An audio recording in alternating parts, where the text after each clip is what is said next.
With that cursory introduction to Semiramis, we can now explore the central monument of Nimrod's capital city, the Tower of Babel.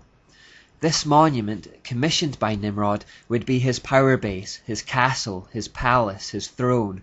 It's estimated that around 600,000 people were gathered together for its construction, and we find the motivation for it in Genesis 11, where the people say, "Come, let us build ourselves a city with a tower that reaches to the heavens, so that we may make a name for ourselves and not be scattered over the face of the whole earth." These lofty words may remind you of those spoken by Lucifer in Isaiah and Ezekiel. "You said in your heart, I will ascend to heaven, I will raise my throne above the stars of God, I will sit enthroned on the mount of assembly, on the utmost heights of the sacred mountain.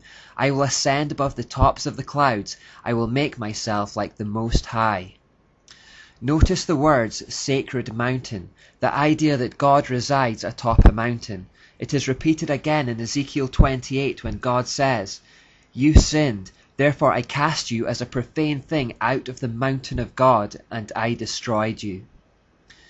Now, the Tower of Babel is often misrepresented in paintings. You'll often see it look something like this. But it was actually a kind of ziggurat, which is a pyramid-like shape. Indeed, from the Babylonian ziggurats we get similar structures in Egypt, Africa, and South America, remains of which can still be seen today and are amongst the world's most beloved tourist attractions. The reason that they are this particular shape is that they were built to represent mountains. Satan wants to be like God. He therefore mimics him in every way. The people Satan influences do likewise. Just as Satan wanted to ascend to the mountain of God to become God, the people he influenced were the same. Nimrod built the Tower of Babel to represent a sacred mountain, at the top of which he would have his throne room, his heaven, and he would rule from there not just as a king but as a god. It represents the deification of man, the idea that man can become a god. It is the old serpent's lie from Eden. Nimrod's subjects would have to ascend up the steps of the mountain for his council. In a city full of low-lying, flat-topped roofs, he would literally be the Most High amongst them, a constant visual reminder to the people of his supremacy.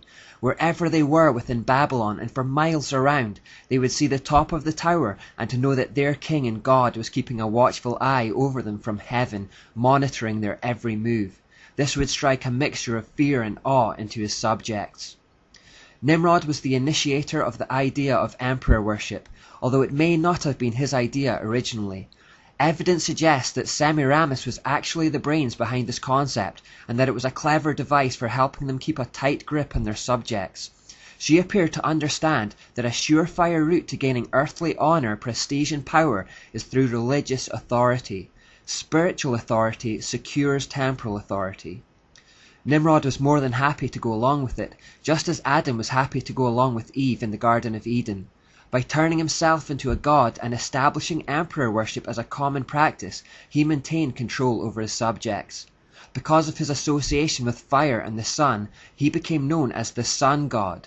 His consort, Semiramis, understandably became associated with the other leading light in the sky, a moon goddess.